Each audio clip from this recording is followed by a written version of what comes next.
So now I got two Bobby Brown songs. Let's go like when it's all said and done. We cut College Girl. Turns out the way it is on the record.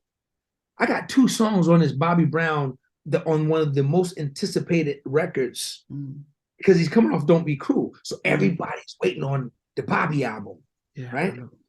So I'm home now.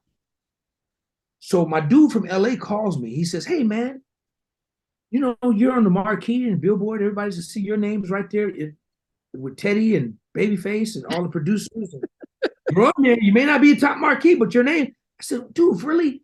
He said, "Dude, what do you think about getting a publishing deal?" I said, "What's a publishing deal?" Mind you, this is me breaking in as a songwriter. Don't know anything producer. Only thing I know is that when I was made as a producer's fee, and I loved it, and I knew that that's the world I wanted to be in. So my dude is explaining the publishing deal. He says, "Man, come on down to LA next week. I'm gonna set some publishing meetings up for you." So I go to LA with my boy Bruce Sterling. He has maybe 4 publishing companies.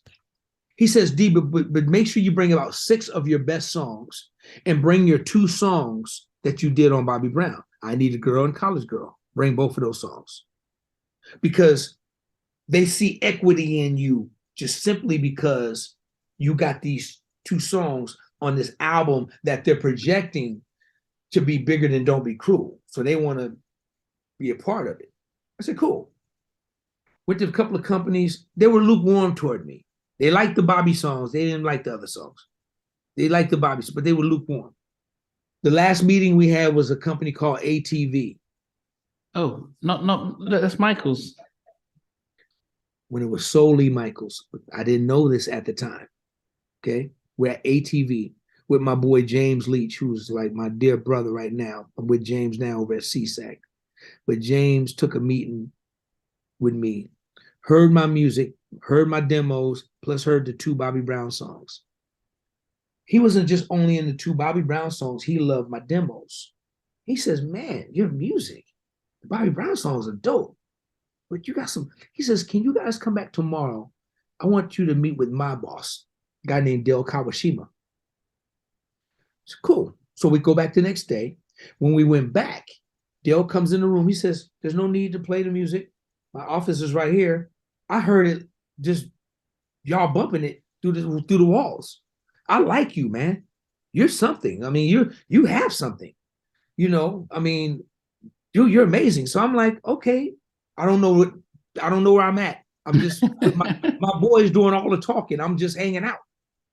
And I'm just like, okay, cool. Then he says, "Listen, we want the owner of the company to hear your music. And we want to hit the 2 Bobby Brown. Now, how much publishing you have?" I said, "Well, I own 50%, Bobby Brown owns 50. Cool. We love them. And then we love your other way. So we want the owner of the company to hear your music. And if he likes your music, we could probably get you signed over here if you were interested." I said, cool. So we're walking out the building. Now I'm a little frustrated. I don't know what the hell going on. So I'm talking to my man. I said, "Dude, what are we doing? What is this publishing? What are we doing, man? Where are we at, man? Who's going to listen to the music now? I thought we was going to have some business." So he says, "D, you don't know where you at, huh?" I said, "No, where are we at?" He said, "Man, this is ATV." I said, "I know that part, but what is this, bruh?" He said, "D, they're getting ready to send your music to Michael Jackson. And if Michael Jackson likes your music, he's going to sign you to a publishing deal." I said, "Man, you bullshitting me."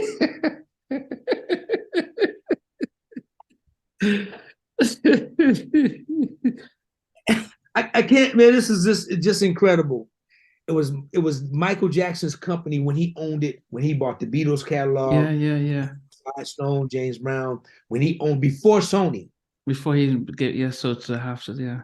He had some great writers over there: Keith Crouch, Christopher Troy, Zach Harmon. He had some great writers, Cornelius Mims, great writers over there. A couple of days later, James Leach called my boy. My boy says, "Hey man, Leach wants to meet us at Roscoe's." I said, cool, I'm still in town. Let's go to Roscoe's. Me and my boy, we at Roscoe's. We waiting for James Leach to come. James Leach walks up to us, puts his hands out. He says, hey, man, we're going to have a great lunch today on Michael. Welcome to ATV. I said, what? White Michael wants to sign you, bro. Congratulations. That was my first publishing deal. That signed me to a publishing deal. I was signed with him for 2 years. So he actually knew. So did you ever get to meet him? I met him on the Rhythm Nation, but he didn't know there was. I'm a bass player. Hey, this is my brother Michael. Hey, Michael, it's my bass player DOA. This is my guitar player Dave. Okay. Nothing to stick, nothing to really stick. I mean, he saw a great band. I brought it up to him afterwards, and he remembered. But that's how that happened. Then my life started to really shift, man, from trying to be DOA, this bass player, to trying to be more or less DOA, sorry about that, DOA, this producer. That's when everything started to change. I would say that, wow, didn't you reach out to Chucky and say, Chucky, you know, because he was a producer, Troop, and all these other people, and think about what's it like, and probably just to get some help and knowledge. Don't get me wrong. So, what remind you, I still didn't know. Even when I had my publishing deal, man, I was green. I learned so much from Chucky afterwards, because now I'm really getting into producing. When Chucky was working on his Nice and Wild album and Games and Soul Trilogy and everything he was doing, man, I was soaking him up like a sponge, getting stuff. He was giving me so much game. I learned so much from him, as well as, just crafting my own self, really understanding, wanted to know really what it was all about. So absolutely, I learned so much from Chucky sonically, about sound and how to get to sound and how to make sound really big, and how to go from making your records sound like demos to making them sound like real records. What about the business part? Because most of the artists that I interviewed, they get blindsided about the business and stuff. Did you get full knowledge about, hey, this is, yeah. One thing about that was I had my brother. My brother was like my business manager. He was my partner, and he's self-taught, one of the smartest dudes I know in the business next to Jay King. So I was always protected when it came down to that. Okay. Always protected. Yeah, he knew contracts, he knew deals, okay. He knew publishing, he knew points, he knew everything. He knew royalties, everything. So he protected me and negotiated all my contracts. My brother did. Then I need a girl. Where did it go to? Where did that end up? Because I only know College Girl making the album.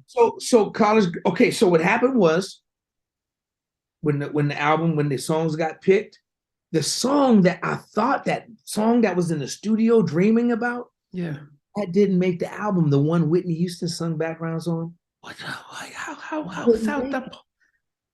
Hey man, I'm learning. It was MCA. They had a big pile of songs.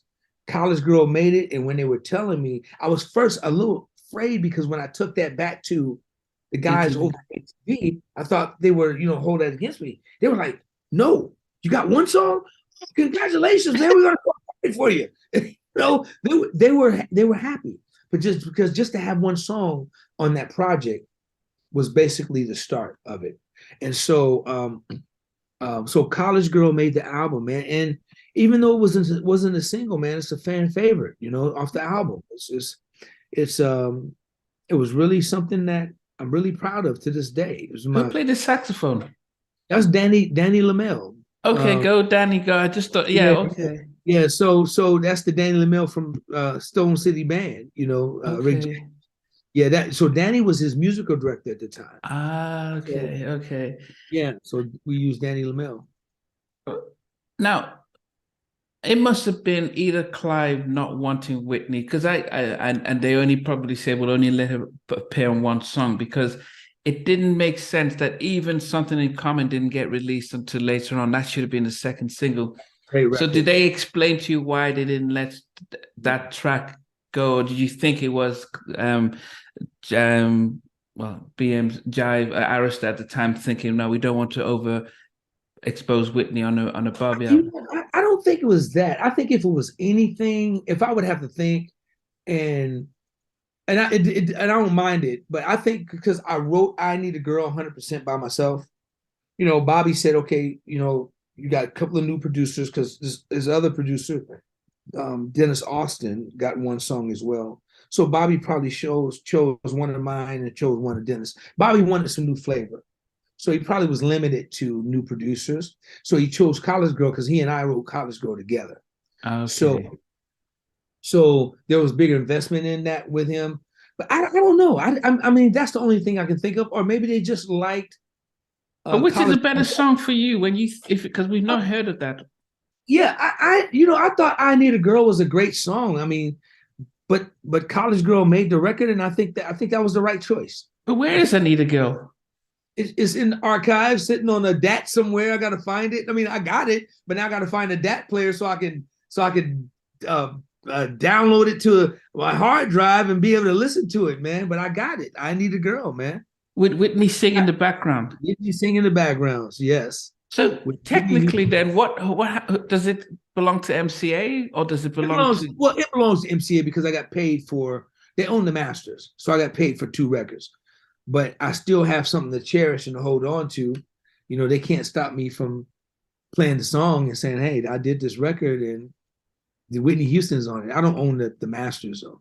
But I am surprised that a Whitney, especially with all what's happening now, that something like that doesn't get released or put on the greatest hits or something. It was really, really cool, man. It was, and then Whitney and I we became really, really good friends. After that, I'll never forget when we were rehearsing for the tour. They were pregnant with the baby, and Whitney was coming to, the rehearsals, and I had a relationship with her, so her and I we would kick it. She would work with the singers, and she would ask me about things about the band musically and what we should do. And so, man, I'm just thankful, man. I'm just thankful for my life, man. It's that I had a chance to even just, be a part of that whole thing. And then with Michael Jackson, and I still have a contract with Michael Jackson's signature on it that he's, when he owned ATV Music. So yeah, well, it's a topic that I get really sensitive about just because of yeah, I mean, so it's let me share this with you. So on the movie Poetic Justice, there's a song called "Waiting for You" that's on Tony, Tony, Tony. And I did that song. It was actually on the film and everything on Poetic Justice called "Waiting for You," and is on that soundtrack. And at the time, Michael Jackson had his own power of attorney. And I'll never forget, man, they were trying to get the signature to sign off on it. And we almost missed that deal because Michael Jackson was the one who had to sign off on the final contract for that song to be used. And we came like less than 2 hours. Wow. And they tracked him down somewhere, Nigeria, somewhere. Yeah. I mean, they forget that he was the biggest person on it. I mean, my goodness. He'll be in a recording studio, then he says, "I'll be right back," and they'll say he's off in China opening up a mall or something. Oh my goodness, it was a really big deal, man. So I did with Raphael Sadiq and it was crazy, man. And John Singleton really wanted the song in the movie, and man, we almost missed it, man, but we made it. Hey guys, thanks for watching. Thanks for being part of the Halftime Chat community. Please remember to like, share, and subscribe. But most importantly, why don't you consider being a member? That's a way of supporting the channel, but also getting a lot of videos ahead of time, a lot of behind the scenes stuff, and some exclusive content that doesn't get shared. But anyway, thanks for watching, and thanks for being part of Halftime Chat.